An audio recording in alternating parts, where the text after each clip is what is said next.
الحمد لله وحده والصلاة والسلام على من لا نبي بعده أما بعد فأعوذ بالله من الشيطان الرجيم بسم الله الرحمن الرحيم كل نفس ذائقة الموت وإنما توفون أجوركم يوم القيامة فمن زحزح عن النار وأدخل الجنة فقد فاز وما الحياة الدنيا إلا متاع الغرور. زما محترم و معزز دا الله رب العالمین حمد و ثنا او جناب محمد رسول الله صلی الله علیه وسلم باندې درود او سلام نه بعد زما محترمو زمونږ د حاجي صاحب د دنیا نه رحلت وکړو او دا یو حقیقت دی چې الله رب العالمین مونږ د دنیا کې پیدا کړي یو نو دا پیدایش دا په نمبر باندې دی او دا تګ زما محترمو دا په بې نمبره دی. کله ماشوم هلکي ځوان وي هغه وفات شي پلار یې ژوندی وي، ماشوم هلک وي وفات شي مور یې ژوندی وي. نو الله رب العالمین فرمایي چې کل نفس ذائقة الموت، هر یو انسان هر یو زنده سړی چې ساه اخلي په دې دنیا کې هغه د مرګ سکون کې دی، مرګ به له خامخا راځي. خو کامیاب سړی هغه دی دا نه چې دنیا کې مونږ ژوند تیرو، دنیا کې مونږ وخت تیرو،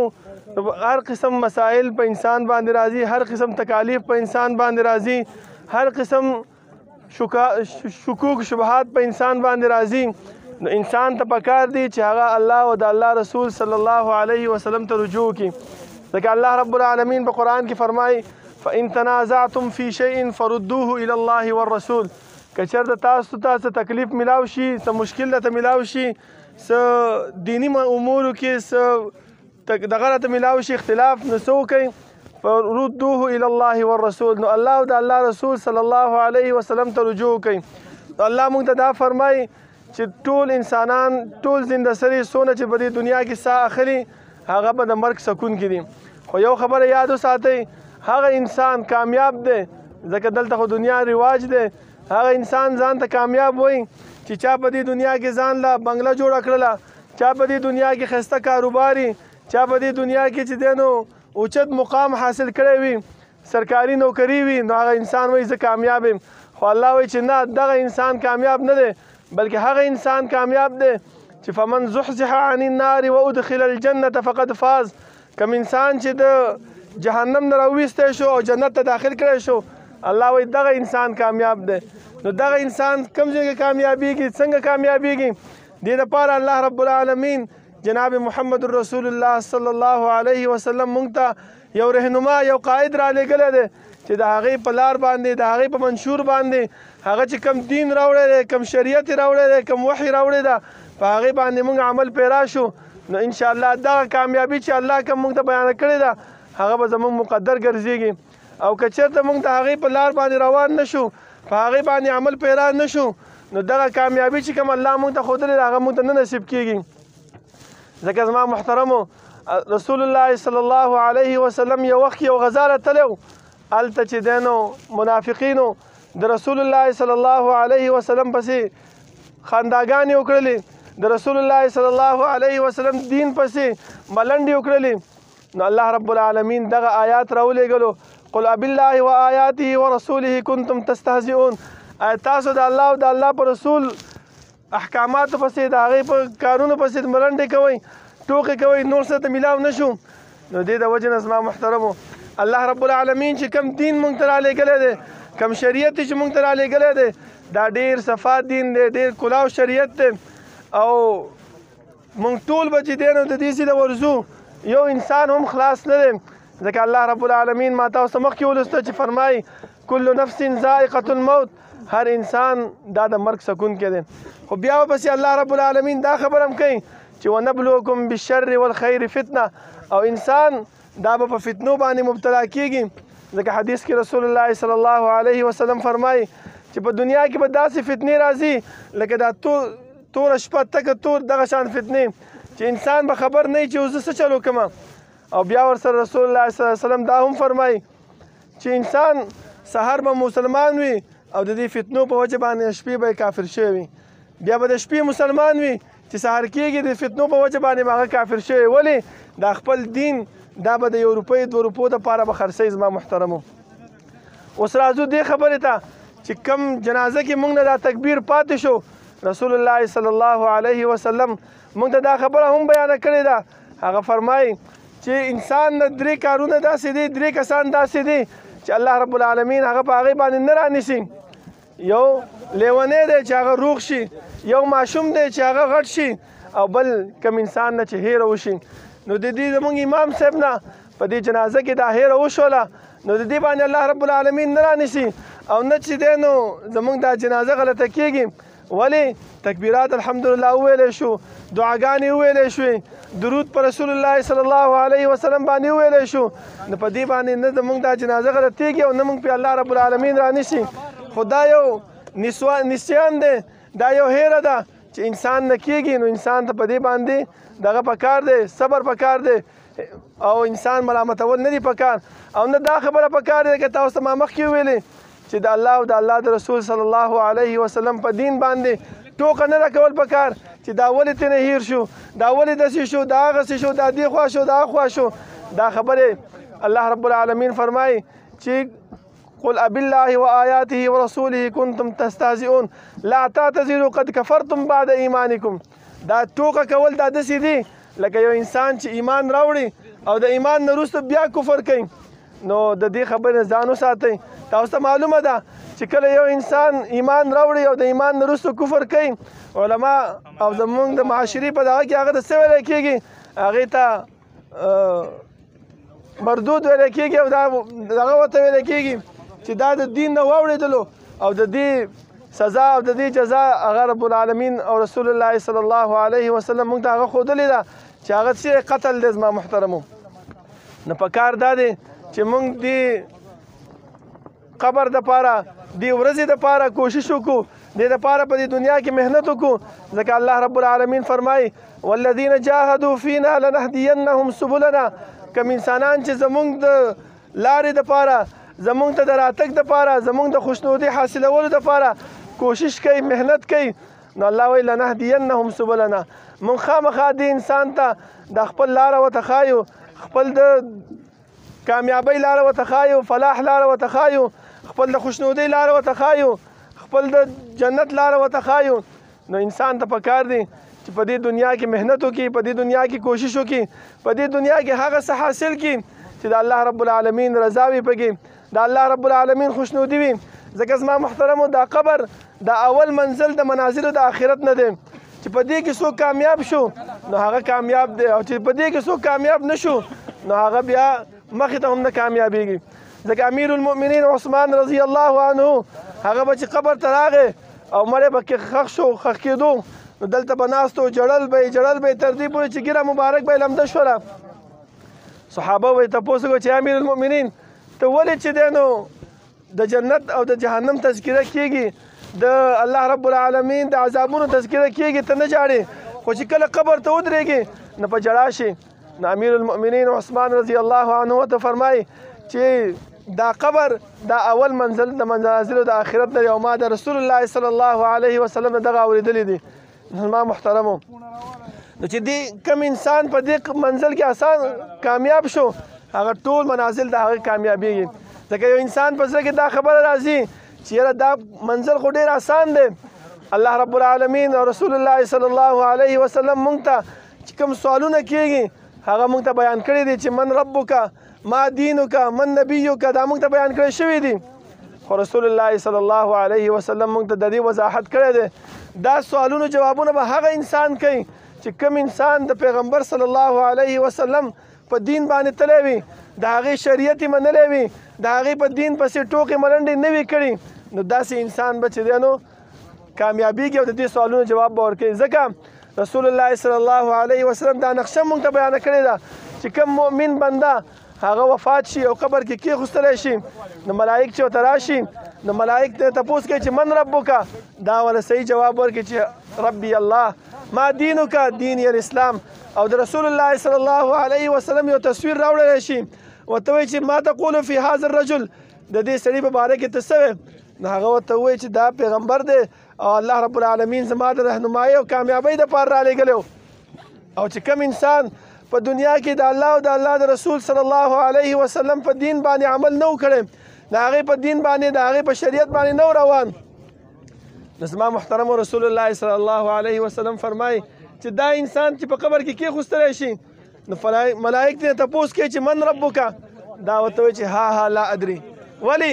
تاسو وګورئ زما محترمو، یو انسان په دنیا کې چې امتحان ورکوي چې سوالونه ورته وښودلی شي نو زر زر لاړ شي هغه یاد کړي او صحیح جوابونه ورکړي. دلته الله رب العالمین موږ ته سوالونه ښودلي دي خو د هغې سوالونو جوابونه موږ نشو ورکولی. ولې نشو ورکولی؟ د دې د وجې نه چې الله رب العالمین دغه سوالونه زموږ په دې اعمالو پورې تړلي دي، زموږ په دې کارونو پورې تړلي دي چې کله یو انسان د پیغمبر صلی الله علیه وسلم په دین باندې عمل وکړي نو هله به کامیابیږي او هله به دا منزل پاس کوي زما محترمو. خو چې کله په هغې باندې عمل نه کړی نو دا منزل نشي پاس کولی. نو چې دې منافق انسان چې کله دې کې کېښوستلی شي نو ملائک دې تپوس کوي من ربک؟ دا ورته وایي چې ها لا ادري، ما ته خو پته نشته دی. اقول ما یقول الناس، خلکو به چې څه ویله ما به هم هغه ویله. خلکو به ویل دا کار صحیح دی، ما به ویل چې او صحیح دی، په هغې باندې به روان وم. خلکو ویل چې دا دین نه دی، دا دین دی، نو زه به هغه به مې پرېښوستو، دا به مې راواغستو. خلکو به یو څه ویله، ما به بل څه ویله. ما به امام صاحب نه مې تپوس وکړو، ملا صاحب نه مې تپوس وکړو، خو خپل تحقیق به مې نه کولو، خپل جانچ او پړتال به په هغې باندې نه کولو، بس په هغې باندې به مې عمل کولو. نن سبا خو موږ دا خبره کوو چې یاره عمل پې کومه که صحیح و خو اجر به میلاو شي او که صحیح نه و ګناه د امام په سر باندې. نو زما محترمو په دې خبرو باندې موږ نه خلاصېږو ځکه الله رب العالمین موږ ته دغه خبره واضح کړې ده. ځکه الله رب العالمین ته پته وه رسول الله صلی الله علیه وسلم ته یې فرمایلي وو چې یاره داسې خلک به راځي چې دا خبرې به کوي، دا خبرې به کوي. نو هر یو مسله رب العالمین موږ ته بیانه کړې ده د رسول الله صلی الله علیه وسلم په خوله باندې، د هغې په اقوالو باندې، د هغې په اعمالو باندې. ځکه رب العالمین فرمایي لقد کان لکم فی رسول الله اسوة حسنه، د رسول الله صلی الله علیه وسلم په دغه کې زندګۍ کې ستاسو لپاره بهترینه نمونه ده. تاسو لپاره د الله رب العالمین په پیغمبر په اعمالو کې، په افعالو کې، په اقوالو کې، په دې کې یو ښایسته نمونه پرته ده چې هغې ته موږ وګورو نو انشاءالله موږ به کامیاب یو. په هغې باندې روان شو نو کامیاب به شو. د هغې نه بعد الله رب العالمین دې پیغمبر له ښایسته ښایسته ملګري ورکړي وو، ښایسته صحابه یې ورکړي وو. هغو دا دین موږ ته مین او عن را رسولی دی. لکه ما تاسو ته مثال د عثمان رضی الله عنه درکو. که چېرته دغه خبره موږ ته عثمان رضی الله عنه نه بیان کړې نو موږ ته څه پته لګېده چې دا قبر اول منزل د منازلو د آخرت نه دی. رسول الله صلی الله علیه وسلم خو موږ ته بیان کړی دی لیکن دا دین موږ ته همدې صحابو را رسولی دی. او الله رب العالمین د دې صحابو په باره کې فرمایي فإن آمنوا بمثل ما آمنتم به فقد اهتدوا. که چېرته تاسو د دې صحابو په نقش قدم باندې روان شئ او په دې باندې عمل وکړو، دیو چې کوم خبره کړې ده، دیو چې په کوم لار باندې روان دي، نو انشاءالله تاسو به هدایت مونده کې، تاسو به په سمه لار باندې شئ. نو زما محترمو پکار دا دی چې موږ د رسول الله صلی الله علیه وسلم دین، د رسول الله صلی الله علیه وسلم راوړل شوی شریعت، په هغې باندې هغه شانتې عمل وکړو لکه څنګه چې موږ ته پیغمبر بیان کړی دی، لکه څنګه چې موږ ته صحابه کرامو بیان کړی دی، لکه څنګه چې موږ ته الله رب العالمین په قرآن کریم کې موږ ته بیان کړی دی. نو انشاءالله د دې قبر په منزل کې به هم کامیاب یو او انشاءالله چې کوم منازل وروسته را روان دي په هغې کې به هم کامیاب یو. ځکه زما محترمو الله رب العالمین پیغمبر ته دغه فرمایي چې کله دا انسان د دې قبر نه دوباره را پاڅولی شي نو بیا به هم ترنه الله رب العالمین یو څلور تپوسه کوي. هغه څلور تپوسه څه شی دي؟ لن تزول قدم عبد حتى يسأل عن أربع: عن عمره فيما أفناه، وعن شبابه فيما أبلاه، وعن ماله من أين اكتسبه وفيما أنفقه، وعن علمه ماذا عمل به. اول تپوس به دا کېږي چې تا ما ځواني درکړې وه، دا ځواني دې په دنیا کې کوم ځای کې تېره کړې وه. تا ما مال درکړی و، دا مال دې د کوم ځای نه ګټلی و، په کوم ځای کې دې خرج کړی و. تا ما علم درکړی و، دا علم دې په کوم ځای کې استعمال کړی و. نو زما محترمو دا یو څو تپوسونه به الله رب العالمین موږ نه دلته کوي. او امام ابن تیمیه رحمه الله فرمایي چې الله رب العالمین د دې ټولو تپوسونو نه علاوه یو دوه تپوسه به نور هم کوي. زما محترمو دا وګورئ دا ټولې خبرې هسې نه دي، دغه تپوسونه به الله رب العالمین زموږ نه کوي او دا به زموږ په دې قبر کې په کار راځي. که دې دنیا کې موږ ښه وخت تېر کړو په دې دنیا کې موږ محنت وکړو کوشش هم وکړو نو د دې منزل او د دې امتحاني مرکز او دا امتحاني ګاه چې کوم ده دې کې به موږ بیا کامیاب یو زما محترمو او که چېرته د دې خیال موږ نه ساتلو په دې باندې عمل ونه کړو نو دا مرکز چې کوم دی دا امتحاني مرکز په دې کې ګورئ موږ بیا کامیابېدی نه شو زما محترمو امام ابن تیمیه رحمه الله فرمایي چې الله رب العالمین به دوه تپوسه کوي یو ماذا کنتم تعبدون په دنیا کې د چا عبادت کوو دویم ماذا اجبتم المرسلین تاله چې پیغمبر راغلی و تاله چې الله رب العالمین استازی او رهنما درلېږلی و د هغه استازي او د هغه رهنما تا څونه خبره منلې ده نو زما محترمه بیا به موږ څه جواب هغې له ورکوو موږ به دا وایو چې الله دنیا کې امام صاحب نه یې مسله اورېدلې وه بس ما زړه کې دا خبره کوله چې یاره امام صاحب نه ویلي دي راته که دا صحیح و خو صحیح به یو که نه ګناه د هغه په سر باندې داسې جواب به ورکوو نه زما محترمو د منافق خبره چې کله دا ووایي چې ها لا ادري نو حدیث کې راځي رسول الله صلی الله علیه وسلم فرمایي چې الله رب العالمین به دې ملایکو ته ووایي چې دې ته د جهنم بستره واچوئ دې ته د جهنم نه چې دی نو کړکۍ کلاوه کوي چې د قیامته پورې د باندې دا ګرمه هوا او دا سوځېدل په دې باندې کېږي زما محترمو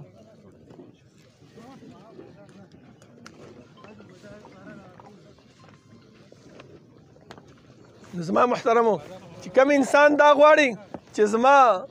آخرت ښه شي زما دا امتحاني مرکز کې چې کوم مانه سوالونه کېږي هغه زما صحیح راشي نو د الله او د الله د رسول صلی الله علیه وسلم په دین باندې عمل وکړو او الله رب العالمین چې کوم مونږ ته پیغمبر را لېږلی دی هغه چې مونږ ته کومې خبرې کړې دي په هغه خبرو باندې عمل پیرا شو او په هغې باندې زده کړه وکړو زما محترمو کومه خبره چې مونږ ته ناشنا لګي مونږ په زندګۍ کې نه راغلی هغه رانه وشي نو هغې پسې خبرې کول نه دي پکار زما محترمو ځکه یو قسم یو دین وي یو احکام د دین وي ما ته معلوم نه وي بل ته معلوم نه وي بل ته معلوم نه وي نو پکار دا دی چې هغه باندې مونږ څه وکړو تپوس وکړو هغې نه ځان خبر کړو که چېرته صحیح وه خو ټیک ده عمل پې وشو او که چېرته صحیح نه وه نو ځان دې ساتل پکار دی زما محترمو ځکه که مونږ په هغې پسې خبرې وکړو هغې پسې ملنډه وکړو او هغې ته چې دی نو ځان دغه کړو نو ګناهګار کېږو هم او د الله رب العالمین په ګرفت کې هم راځو نو د دې د وجې نه زما محترمو مونږ ته پکار دی لکه څنګه چې زمونږ د حاجي صاحب دنیا نه رحلت وکړو همدغه شانتې مونږ هم د دې دنیا نه رحلت کولی شو مونږ هم د دې دنیا نه به ځو نو پکار دا دی چې به محنت وکړو د دنیا کې کوشش وکړو په دې دنیا کې هغه کارونه وکړو چې کوم کارونه رسول الله صلی الله علیه وسلم مونږ ته ښودلي دي ځکه زما محترمو د صحابه کرامو تاریخ تاسو وګورئ چې کله صحابه کرام وفات کېږي کور والا یې ورله خواله راځي ورته فرمایي چې ولې جاړې څه درد دی در باندې څه تکلیف دی در باندې کوم ځای دې خوږېږي یا څه چل دی نو وګورئ زما محترمو صحابه دي الله رب العالمین ورته په دنیا کې د جنت زیری ورکړی دی الله رب العالمین د هغو نه راضي دی په وخت د مرګ باندې دیو څه کوي جاړي او څه وایي څه پته لګي چې زه به جنتي یم او که زه به جهنمي یم څه وایي دغه خبره کوي چې یاره دا قبر کې چې زه کېښوستی راشم آیا زما دا قبر دا منزل دا به پاس شي او که پاس به نه شي چې الله رب العالمین داسې خلکو په باره کې داسې خبرې کوي نو ما او تا مونږ خو ډېر کمزور یو زما محترمو مونږ خو ډېر ګناهګار یو په کار دا دی چې مونږ د الله رب العالمین هغه دین او هغه شریعت چې کوم الله رب العالمین مونږ ته رالیږلی دی په هغې باندې من او عن ځان تیار کړو او دې قبر ته دې منزل ته دې ته ځان تیار کړو هغه فتنې او هغه مصیبتونه هغې ته کمربسته شو ځکه الله رب العالمین مونږ ته هم دغه خبره کړې ده چې په دې دنیا کې چا د الله رب العالمین دین زده کړو نو فمن زحزح عن النار وادخل الجنه دا جنت ته به انسان څنګه داخلیږي دغه کامیابي به انسان ته الله رب العالمین څنګه ورکوي همدغه شانتې به ورکوي چې انسان د الله رب العالمین دین زده کړی وي انسان د الله رب العالمین شریعت زده کړی وي انسان په دې قبر د منزل کې کامیاب شوی وي انسان په دې قبر کې چې کوم سوالونه د انسان نه کېږي د هغه سوالونو صحیح جوابونه انسان ورکړی وي نو انشاءالله الله رب العالمین دې موږ ته د عمل کولو توفیق راکړي او الله رب العالمین دې دا قبر د دې منزل چې دا منزل زموږ دپاره آسان کړي او خاص کر د حاجي صاحب دپاره به دعا وکړو چې الله رب العالمین دې د ده دا منزل آسان کړي ځکه رسول الله صلی الله علیه وسلم فرمایي چې د ده نه به اوس سوالونه کېږي نو د ده دپاره دعا وکړئ فاخلصو فيه الدعا د زړه نه خالص کړئ په دعا کې ځکه الان یسأل د ده نه اوس سوال کېږي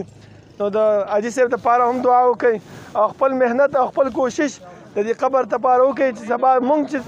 راځو دې قبر ته چې مونږ هم کامیاب یو چې مونږ نه هم تپوس کېږي چې د هغه تپوس مونږ صحیح جواب ورکړو الله رب العالمین د عمل کولو توفیق راکړي او الله رب العالمین زمونږ دا کوشش او دا محنت او دا اعمال په خپل دربار کې قبول کړي. اقول قولي هذا واستغفر الله لي ولكم ولسائر المسلمين.